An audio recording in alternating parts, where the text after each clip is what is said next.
부활의 주님이라는 제목으로 오늘 고린도전서 15장에 있는 말씀 우리가 함께 듣습니다. 사도 바울은 예수님의 부활을 성경에 기록된 대로 되었다, 그렇게 증거를 합니다. 예수님은 성경대로 우리 죄를 위해 죽으시고 장사 지낸 바 되었다가 3일 후에 안식 후 첫날 다시 살아나셨습니다. 그리고 본문에서는 이제 부활하신 주님이 게바와 12제자와 그리고 500여 형제에게 이 시에 보이셨고 야고보와 모든 사도에게 보이셨으며 마지막에는 만삭되지 못하여 난 자와 같은 내게도 보이셨으니 이것이 나에게는 은혜다, 그렇게 고백을 합니다. 죽은 지 3일 만에 살아난 것을 말씀하신 예수님 때문에 예수님을 십자가에 매다는 사람들은 굉장히 두려웠습니다. 그리고 어떤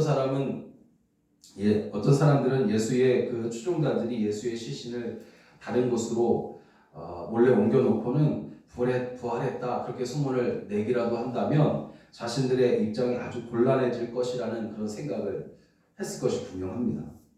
그래서 무장한 군사들로 하여금 예수님이 묻힌 무덤을 지키도록 한 것입니다. 그렇지만 예수님은 성경대로 부활하셨어요. 여자들이 본 것은 빈 무덤이었고 제자들이 본 것은 시신을 감싸고 있었던 세마포뿐이었습니다. 빈 무덤을 지키고 있던 천사들은 무덤을 찾아온 여인들에게 예수님이 부활하셨다 그렇게 전하였고, 또 예수님은 제자들이 모여있을 때에 그들 가운데에 호련히 나타나셨습니다. 그리고 그들에게 부활의 몸을 보여주셨어요. 그런데 그때 도마가 없었잖아요. 그래서 예수님은 8일 만에 제자들에게 다시 나타나셨고 도마와 그리고 제자들에게 다시 한번 이제 예수님께서 몸을 보여주셨습니다. 이렇게 본문에는 부활하신 예수님을 만난 사람들, 다시 말해 예수님께서 자신의 그 부활한 모습을 보여준 그 사람들이 기록되어 있고, 이제 부활의 주님을 만남으로 인해서 그들에게 일어난 일들을 알려주고 있는 것을 볼 수가 있어요. 그리고 결국 이것이 바로 부활의 증거가 된다라는 것입니다. 부활의 증거자들이 있다라는 것은 바로 그것이 이제 예수님께서 부활한 증거다라는 것을 알 수 있는데, 부활의 주님을 만난 그 사람들은 어떤 일을 이제 그들이 하게 되었는가? 그래서 우리가 오늘 본문을 통해서 알게 됩니다. 첫째는 주의 일을 계속할 수가 있었다는 거예요. 주의 일을 계속하게 됐다는, 이게 참 중요한 것인데, 여러분, 예수님의 부활은 믿는 자들에게 우리도 예수님처럼 다시 살아날 것이라는 그런 소망을 갖게 했을 것입니다. 그리고 죽는 것이 끝이 아니고 다시 살게 된다면 이제 아주 중요한 일을 해야 한다는 것도 알게 되었을 것입니다. 그냥 주님께서 우리를 다시 살게 하시는 이유는 그냥 심심해서 그렇게 하신 것이 아니라는 거죠. 분명히 어떤 중요한 일이 있기 때문에 우리로 하여금 다시 살게 하시는 그런 소망을 주셨다는 거죠. 예수님이 죽음으로 끝이 났다면 어떻게 되겠습니까? 교회도 시작되지 않았을 것이고, 주에서 구원받아 하나님의 자녀가 된다는 어떤 복음의 역사나 성령의 어떤 능력 행하심 이런 것들은 더 이상 일어나지 않을 거예요. 끝나버렸을 것입니다. 멈춰버렸을 것입니다. 그러나 그 모든 역사가 계속되고 있는 이유는 바로 주님이 부활하셨기 때문이고 주님이 계속해서 일하고 계시기 때문인 줄로 믿습니다. 부활하셨기 때문에 이런 일이 지금까지 이렇게 계속해서 일어나고 있는 거예요. 그런데 주님은 혼자 일하지 않으셨습니다. 부활하신 주님을 영접하고 부활하여 영원히 살게 될 것을 믿는 그런 사람들과 함께 일을 하신 거예요. 그리고 그들에게 은혜를 베푸시는데, 은혜를 베푸시는 이유도 결국에는 하나님의 거룩한 일을 계속해서 할 수 있도록 동기를 부여하는 것이다. 우리의 믿음을 계속해서 응원해 주시는 것이다 라고 우리가 볼 수가 있는 거죠. 예수께서 부활하셨던 날 예수님의 제자 중 2명이 낙심해서 엠마오, 고향으로 내려가고, 아마도 고향일 수 있는데 하여튼 엠마오로 내려가고 있었습니다. 그들은 예수님이 죽으심으로 다 끝난 거예요. 다 끝났습니다. 끝난 거예요. 그런 생각을 가지고 지금 엠마오 고향으로 내려가고 있는 거예요. 예수님이 행하시던 표적이나 기적들, 그리고 주님이 하신 그 놀라운 말씀들, 권능 있는 말씀들, 그리고 부탁하신 말씀들도 모두 다 잠깐 있다가 사라지는 안개와 같았을 뿐이다. 그렇게 생각하며 지금 고향으로 내려가고 있어요. 그들이 고향으로 내려가고 있는 이유는 뭐냐면, 이런 생각을 가지고 내려가는 이유는 예수님이 죽으셨기 때문에. 예수님의 죽음에 대한 이런 생각 때문에 깊은 좌절과 절망으로 그들의 눈이 가려집니다.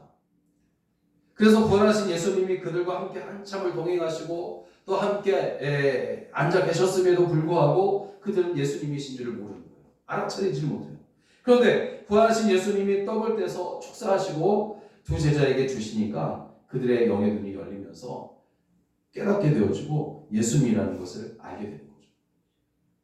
예수님은 절망과 좌절로 아무것도 볼 수 없었던 없으면 또 할 수 없었던 그 제자들의 마음을 여시고 소망 그리고 기쁨을 그들에게 주십니다. 그랬더니 모든 것이 끝이다.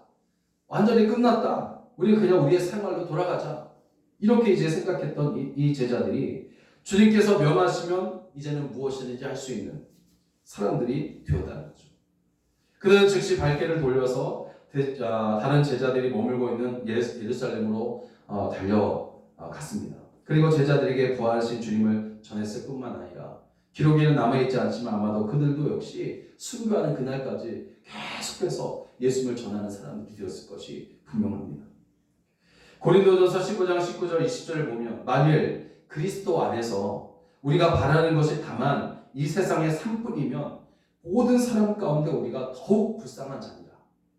그러나 이제 그리스도께서 죽은 자 가운데서 다시 살아나사 잠자는 자들의 첫 열매가 되셨도다.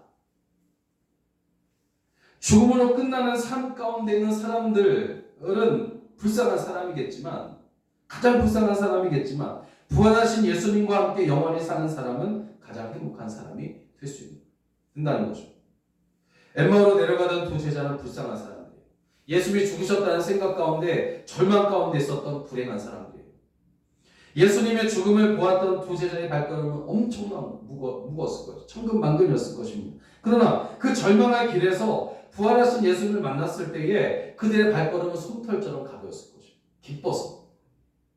그래서 한숨에 예루살렘으로 달려가서 부활하신 예수님을 다른 제자들과 함께 전하며 나누었다는 거죠. 그리고 계속 주님이 명하신 삶을 살아갔을 것입니다. 여러분, 부활하신 예수님을 만남으로 예루살렘으로 막 달려가서 다른 제자들에게 전하였던 두 제자처럼 다시 사신 예수님을 믿으며 부활 소망을 가지고 살아가는 사람들에게 주님은 앞으로 계속해서 어떻게 살아야 할지를 분명히 알려주시고 있는 겁니다. 그것은 바로 예수님과 함께 살아가는 거예요. 예수님을 닮아가는 삶입니다. 또 예수님을 계속해서 전하는 삶입니다. 더 정확히 말하자면 우리의 생각과 말하는 것과 행하는 것과 우리의 모든 삶 전체가 그 모든 목적이 바로 예수님을 계속해서 전하고 닮아가는 것이어야 한다는 그런 말인 줄로 믿습니다. 그러므로 아무것도 할 수 없었던 두 제자를 만나주신 우리 부활하신 주님 예수님 때문에 거룩한 사명을 다시 한번 그들이 깨닫고 주님의 일을 계속할 수 있었던 이 두 제자처럼 여러분 주님의 일을 계속 실천하며 그렇게 주님이 다시 살아나시는 것을 증거하는 증거자들이 되시기를 주의 이름으로 부탁을 드립니다. 두 번째로 어떤 일이 또 일어났냐면 성령의 능력으로 일하게 됐다는 거죠. 성령의 능력으로 일하는 거예요. 사실 예수님이 전하시는 말씀과 또 그분의 사역은 새로운 것이 아니었잖아요. 사실은 그렇지 않습니까? 하나님께서 약속하신 말씀을 이루는 것이에요. 우리 주님께서 기도할 때마다 이것이 다 하나님의 뜻이다. 하나님의 뜻대로 되기를 원합니다. 그렇게 말씀하신 것은 하나님의 사역이 바로 하나님의 뜻이고 또 하나님의 뜻은 결국 새로운 것이 아니란 말이에요. 오래전부터 계속해서 예언되어져 있고 기록되어져 있었던 말씀들이라는 거죠. 마태복음 8장을 보면 예수께서 말씀으로 귀신들을 쫓아내시고 병든 자를 다 고치시니 이는 선지자 이사야를 통하여 하신 말씀에 우리의 연약한 것을 친히 담당하시고 병을 짊어지셨도다. 함을 이루려 하심이니라. 이렇게 말씀하셨어요. 그러니까 이렇게 연약한 것을 친히 담당하시고 병을 짊어지시는 이런 모든 사역들 이런 것들이 다 결국에는 하나님의 뜻을 이루려 하시는 것이었다라는 거죠. 그리고 주님은 말씀대로 어린 양처럼 잡혀 끌려가셨고 십자가에 달려 죽으셨습니다. 모든 것이 다 하나님의 뜻대로 된 거예요. 그런데 만약 마지막 약속을 지키지 못하셨다면 그동안 전하셨던 모든 말씀들과 행하셨던 능력들이 모두 헛된 것이 되고 말 것입니다. 그렇지만 반대로 주님이 약속하신 것을 온전하게 이행하신다면, 하나님의 뜻을 온전히 이루신다면 주님이 전하신 말씀들과 행하신 능력들이 더 힘을 얻게 될 뿐만 아니라 이를 믿고 행하는 자에게는 더 큰 능력이 나타나게 될 것입니다. 그래서 주님은 요한복음 14장 12절에서 내가 진실로 진실로 너희에게 이르노니 나를 믿는 자는 내가 하는 말을 그도 할 것이요 또한 그보다 큰 일을 하리라. 그렇게 주님이 말씀하십니다. 우리에게는 세상을 이길 능력이 없어요. 변화를 일으킬 만한 어떤 능력도 없습니다. 그렇지만 우리를 사용하시고 우리를 통해서 일하시는 하나님은 큰 능력이 있단 말이에요. 그러니까 이 사실을 알고 있었던 사도 바울이 고린도후서 4장 7절에서 능력의 심이 큰 것이 하나님께 있도다. 그렇게 고백을 하는 거예요. 내게는 없다는 거죠. 내게는 없어요. 하나님께 있기 때문에 하나님께서 나를 통해 일하실 때 능력이 나타날 것이다. 이렇게 고백을 한다는 겁니다. 그런데 더욱 이런 사실로 인해서 우리가 더 놀랍게 바라볼 수 있는 것은 하나님께서 그 큰 능력을 우리 통해 지금도 여전히 행하신다는 거죠. 그러면 하나님의 능력이 어느 때에 우리에게 임하게 될까? 어느 때에 하나님의 그 큰 능력이 우리에게 임하게 될까? 이게 참 중요하잖아요. 궁금하지 않습니까? 하나님의 큰 능력은 바로 약속하신 말씀을 믿고 간절히 구하는 사람을 통해서 나타나게 되는 줄로 믿습니다. 누가복음 24장 49절을 보니까 부활하신 예수님이 제자들에게 이렇게 말씀하세요. 볼지어다 내가 내 아버지께서 약속하신 것을 너희에게 보내리니 너희는 위로부터 능력으로 입혀질 때까지 이 성에 머물라 라고 당부하셨어요. 근데 제자들은 예수님이 잡히시던 날 밤에 다 옷을 벗어 던져버리고 도망쳤지 않습니까? 그럼에도 불구하고 그들을 성에 머물 수 있도록 했던 것, 무엇이 그렇게 했을까? 그것은 바로 예수님께서 그들에게 약속하신 말씀 때문이에요. 약속하신 말씀대로 예수님은 제자들에게 부활하신 모습을 보여주십니다. 그런 후에 또다시 약속하세요. 그것은 너희는 이로부터 능력으로 입혀질 때까지 이 성에 머물라 하신 거죠. 그 약속을 받은 제자들은 500명이었지만 그 약속을 믿고 마가의 다락방에 모여서 머물면서 뜨겁게 기도한 제자들은 120명이었어요. 그리고 그들 모두에게 성령이 임하여지게 되고 성령의 능력으로 복음을 전할 때에 하나님의 큰 능력이 그들 가운데 나타나게 된 줄로 믿습니다. 여러분, 하나님의 큰 능력은 약속하신 말씀을 끝까지 믿는 사람에게 나타나는 거예요. 부활한다라는 약속의 말씀을 믿다가 예수를 만난 사람들에게서 하나님의 능력이 나타나고, 약속하신 말씀을 믿고 마가의 다락방에서 기도했던 120명의 제자들에게 하나님의 능력이 임하였단 말이에요. 예수님이 하늘로 올라가실 때 보았던 500명의 사람들, 그들이 다 어디 갔는지 몰라요. 고향으로 내려가고 다른 곳으로 갔겠죠. 그러나 그들이 예수님께서 승천하신 것을 봤다, 그 놀라운 체험을 했다고 해서 하나님의 능력이 나타났냐? 아니잖아요. 주님의 약속의 말씀을 믿고 간절히 성령의 능력을 받기를 사모하는 마음으로 기도했던 120명의 제자들에게만 하나님의 큰 능력이 나타났다는 사실은, 바로 우리가 주님 앞에 엎드려 주의 능력이 내게서 나타나기를 소망하며 기도합니다. 간절히 구하며 믿고 구할 때에, 끝까지 기도하며 구할 때에 그 사람에게 하나님의 능력이 나타난다는 것이죠.